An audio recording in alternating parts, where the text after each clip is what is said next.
here today to dedicate this historic marker to the memory of Betsy Doyle. The William G. Pomeroy Foundation established its historic roadside marker grant program in 2006 as trustees Bill and Sandra Pomeroy felt that the history of our towns and villages was important to preserve, and we could help fill a gap as New York State stopped funding of roadside markers in 1939.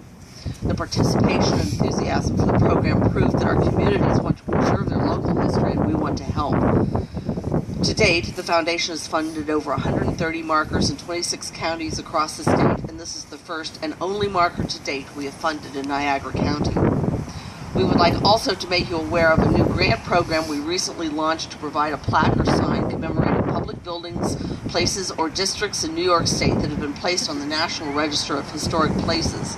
Please visit our website at www.wgfoundation.org for all the details. We certainly wish we could have been with you for this celebration, but since we expanded the Historic Marker Program in 2012 to include the entire state of New York, it is impossible for us to attend them all. Thank you so much, Kate, and everyone in the Niagara County Historian's Office for preserving and embracing this important piece of history through historic markers. Best regards, Paula Miller, Executive Director of the William G. Pomeroy Foundation. Yay. I have remarks, and I had written out a short story retelling Betsy's deeds, and due to the cold, I am not going to make you listen to them. I will say, though, this blatant advertisement, if you will, that the Historical Society of Lewiston has me talking on Betsy Doyle on Monday at 6:30 at the wine bar, the Stone House. So if you really want to hear the story, it's a lot warmer and has better pictures. Come see me there. But why this sign and why Betsy? When faced with having to choose something to research for the War of 1812 bicentennial, those of you who know me will realize it was not surprising that I chose a woman who manned an artillery piece.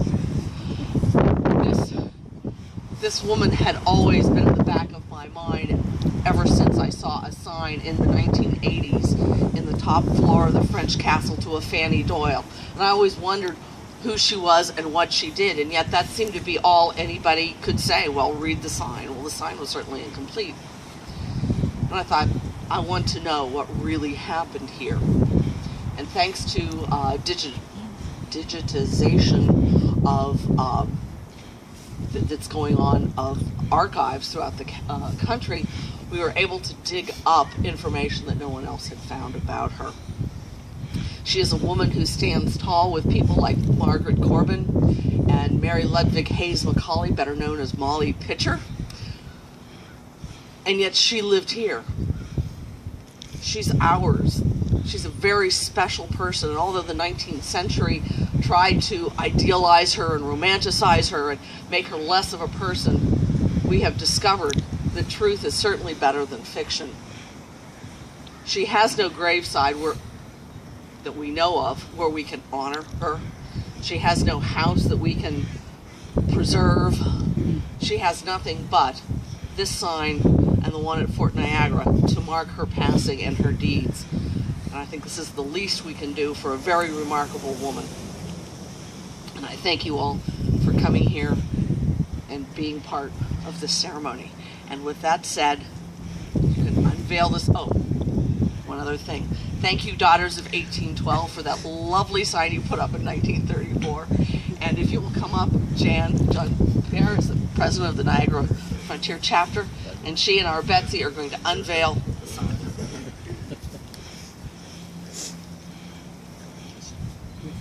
Hey, nice.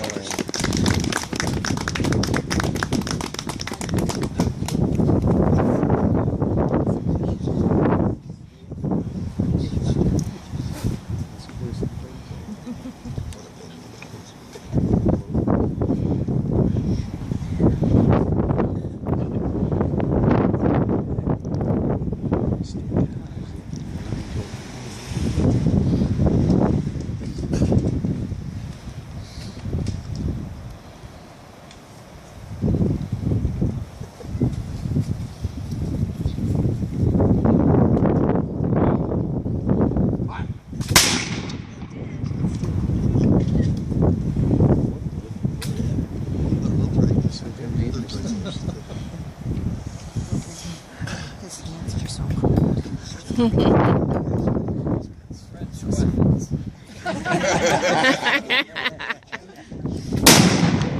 There you go.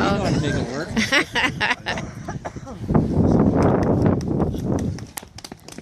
Yay. Thank you, and please join us in the warmth of the jug for coffee and a hot shot. Thank you very much. Nice.